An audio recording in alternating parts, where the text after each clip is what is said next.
कल जब मैं क्लास ले रहा था उसके बाद एक बच्चे का फ़ोन आया कि सर मुझे सिलेबस समझ में नहीं आ रहा। तो सिलेबस के बारे में मैं एग्जैक्टली बता देता हूँ कि कौन से सब्जेक्ट से कौन सा चैप्टर पढ़ना है। तो सबसे पहले मैं हिस्ट्री के बारे में बताता हूँ। जो हिस्ट्री है उस हिस्ट्री में सिर्फ आपको दो chapter, the rise of nationalism, this is chapter 1, and second chapter, nationalism in India, this is chapter 3। ये दो चैप्टर है, चैप्टर 1 और 3, यही बोर्ड के एग्ज़ाम में आएगा और इसी से ही क्वेश्चन बनेंगे। और आपको पता होना चाहिए कि हिस्ट्री से 20 मार्क्स के क्वेश्चन पूछे जाएंगे। तो आप ये समझ लीजिए कि इस चैप्टर से 10 मार्क्स के क्वेश्चन आएंगे, इस चैप्टर से 10 मार्क्स के क्वेश्चन आएंगे। तो इसको कम्प्लीटली एकदम याद करके रखना है, लाइन बाय लाइन इसको आपको बिल्कुल रिमेंबर कर लेना है। और ये जो दो चैप्टर दिया हुआ है, making of global world and the age of industrialisation, इसमें से दो में से एक कोई चैप्टर मैं पढ़ाऊंगा जो सिर्फ सिर्फ पीरियोडिक टेस्ट में पूछा जाएगा, बाकी किसी भी एग्जाम में नहीं पूछा जाएगा। और जो हिस्ट्री है, हिस्ट्री के जो डिलीटेड सिलेबस है वो है chapter 2, chapter 6, chapter 7, chapter 8, the nationalist movement of in Indo, works life and leisure cities in the contemporary, print culture and modern world, and novel, society and history. तो आपने इसमें देख लिया कि ये डिलीटेड सिलेबस है। इसके अलावा कुछ ऐसे सिलेबस हैं जो पीरियोडिक टेस्ट में आएगा बट बोर्ड के एग्जाम में नहीं आएगा। तो आपको कंफर्म हो गया कि हिस्ट्री के सिर्फ दो चैप्टर आपके बोर्ड के एग्जाम में पूछे जाएंगे, उसको बिल्कुल याद करके रखना है, उसमें से कुछ भी नहीं छोड़ना है। अब हम बात करेंगे ज्योग्राफी की। तो ज्योग्राफी में जो है, इसमें चैप्टर 1, रिसोर्सेज एंड डेवलपमेंट, ये चैप्टर कंप्लीट आएगा आपके बोर्ड के एग्जाम में।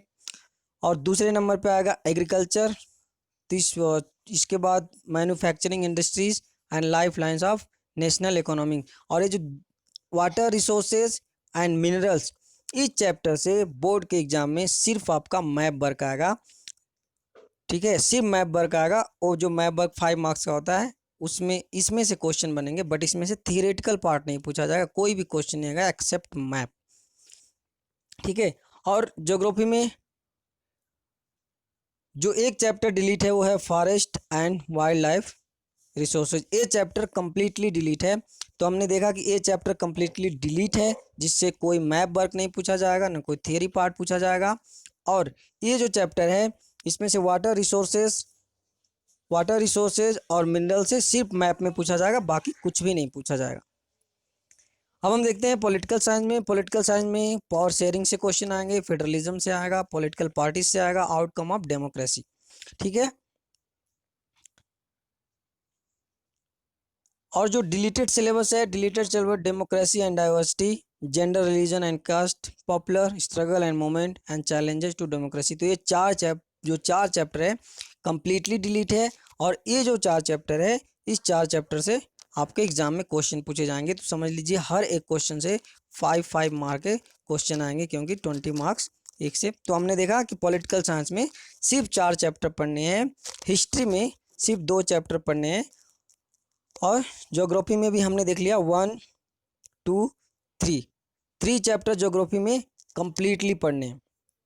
अब हम देखेंगे इकोनॉमिक्स में 4 चैप्टर है। First development, second sector of Indian economy, money and credit and globalisation and the Indian economy. ये जो 4 चैप्टर है इसमें पूछे जाएंगे इकोनॉमिक्स से। तो हर एक चैप्टर से 5 मार्क्स के क्वेश्चन आएंगे। तो और इसमें भी एक चैप्टर डिलीट कर दिया गया है जो कंज्यूमर एंड राइट्स है। अंडरस्टूड। जो कंज्यूमर एंड राइट है ये कम्प्लीटली डिलीट कर दिया गया है। प्रोजेक्ट वर्क के जो 5 क्वेश्चन आएंगे, मैंने कंज्यूमर राइट इसलिए बोला था पढ़ने के लिए क्योंकि कंज्यूमर अवेयरनेस है, सोशल इशूज है, सस्टेनेबल डेवलपमेंट, इसमें से एक 5 नंबर का प्रोजेक्ट वर्क होगा जो इंटरनल असेसमेंट में काउंट होगा। अब हमने देखा कि देखिए इंडियन एंड ये जो हिस्ट्री है इसमें से सिर्फ 2 चैप्टर पढ़ने हैं, और 2 चैप्टर मैंने आपको बता दिया यार, यही 2 चैप्टर से 20 मार्क्स आएंगे। ज्योग्राफी में टोटल 3 या 4 चैप्टर थे, जिसमें से कम्प्लीटली 20 मार्क्स के आएंगे, बाकी डिलीट किया हुआ है। और कुछ 2 चैप्टर ऐसे हैं जिससे सिर्फ मैप वर्क पूछा जाएगा। और डेमोक्रेटिक पॉलिटिक्स, इसमें भी 4 चैप्टर हैं, पॉलिटिक्स से सिर्फ 4 चैप्टर हैं, जिसमें से हर एक चैप्टर से 5 मार्क्स का क्वेश्चन आएगा।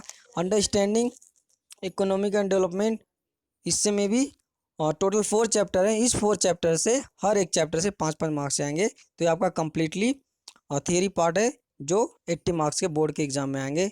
आई होप कि आपके सारे डाउट सिलेबस रिलेटेड क्लियर हो गए होंगे। इसके बाद भी अगर कोई डाउट होगा तो please call me and ask me. Thank you very much.